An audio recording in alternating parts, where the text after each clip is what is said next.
Hey folks, how you doing? So tired, in pain, and really exhausted, but got them done. I've been working a lot lately, a lot. You didn't see a lot, but I've been having a lot of problems with one folder.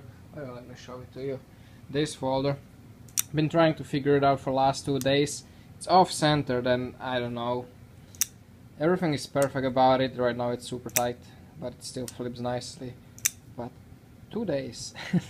It's that frustrating part of folders. That is why they are not that easy to make. Let me tell you, not fun sometimes. We've been working on that, started this and finished this today. Pretty cool, I think pretty cool variations I have here. These are all the T-Rex family, so let's start here from the side. They're all gonna probably fly, this one doesn't, but the rest I think will just fly off. So we have a Toughnose Raptor with the copper wash. I think really nice one. Just slightly reinforced tip, nice and lean flat grind, toxic green and black G10 removable. A little bit of jimping, my traditional shaping, sandblasted, so nice texture to it. Very comfortable knife. This one has that, it's like a OD green carbon fiber hole sticks. Next one is also, there are 3 of these Toughnose Raptor. This one has the unidirectional with the 2x2 twill top, but this one is sandblasted, so you have a little bit of texture, and that almost like a fingerprint pattern on the uni, which I really like. You can kind of see it there. Very subtle, but I like it, and it still has that cool look of a carbon fiber. It has that glitter to it, you know, like carbon fiber has. This one is just regular stone wash, jimping, and this one has a very strongly reinforced tip and kind of like a mirror polished. So the nice thing is you start off with almost zero grind. The bevel there you can see right by my palm is almost non-existent, really small, so really good slicer, high cutting performance, and it just gets thicker and thicker and thicker. It actually is very thin all the way to here, then it starts getting thicker to almost full thickness, which I really like. Is about what, like maybe 15 degrees bevel DPS even by the tip, so you know it's thick, but it's still gonna actually cut pretty decent even by the tip, and you know you can really abuse that tip, unlike many of my other. I'm not a fan of that. I do like how it looks, but me personally, my personal knives, you know, I always have a really fine tip. I just find it a little more useful, because most of the time I use the tip for fine cutting than for, you know, rugged cutting. You know, I don't really abuse the tips, so for me they are more handy. But there are people who love this, and there's a lot of people who love it actually. So this one has regular carbon fiber hole sticks. Next one is the same handle, but this one is polished. So we have that uni and 2x2 twill polished with that nice kind of technical looking shaping, contouring, and it's a Bowie with the copper wash, and also pretty nice copper wash. Only if the lighting here would kind of allow me to show it off.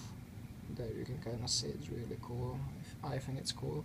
A little bit of jimping on the tongue ramp, slightly reinforced tip, not by much, by a little bit, nowhere near the previous one. But again, nice and lean grind here, and it just gets slightly thicker towards the tip. That's that. And the last one, this one is pretty cool too. This one was kind of scary experiment. If you're familiar with Kyrite and you work with it, you know that it's a lot of work to get it really nice and shine, you know, like get rid of all the grind lines. And so imagine all that work I did, and then I really wanted to try something, and it meant that I was risking all that work that I put into those scales, because I didn't know what's gonna happen, and that means sandblasting it, you know, already shaped and everything, finished handle, sandblasting. It just wasn't polished. I was like one step from being completely finished from the traditional polished finish. I wanted to see how it looks sandblasted. I did a little test run on just flat piece, but it's a little different on the flat piece, and but it kind of assured me that nothing should happen. So I blasted this. It's a slight sandblast of the finish, nicely finished, smooth, no grind lines, Kyrite. And what it did, it made it a little more matte, you know, like flat, not so shiny. So pretty cool. Still kept the colors nice and vibrant, you know how they originally are. That red is nice and vibrant. But the main thing for me is it's not gritty, but it did change the grippiness of it. It's not slick anymore, not as slick as it was when it's polished. So it has a little bit more texture to it, just slightly. Not sure if you can kind of pick it up that there is some kind of texture on it. But even that slight microscopic little difference, it actually feels, you can feel the difference a lot, you know. So this one is Toughnose Raptor. By the way, all the Toughnose Raptors, they have rounded spine. A little bit of jimping again. Nice and lean, flat grind. Very comfortable handle. This one is a little thicker than the rest of them just because I started with the thicker material. But very comfortable. You know, knocked off all the edges, all the sharp corners, and then kind of finished it off the way I did. So pretty cool one. I'm pretty happy about this. Like I said, I was scared because there's a lot of work, you know, goes into finishing Kyrionite. I was just hoping that it's nothing, you know, I'm not gonna ruin it. I'm not gonna have to go through the whole finishing procedure again. But luckily it worked out, and I'm actually very pleased with this. I like it a lot more than the high polish Kyrionite. And this one is stone wash, so stone wash, copper wash, stone wash, copper wash. So guys, these are going to Gearbastion. If you're watching this, you might as well be looking at the listing there. Guys, thank you for all the support, thank you for everything. Take care, stay safe, and remember, don't cut yourself.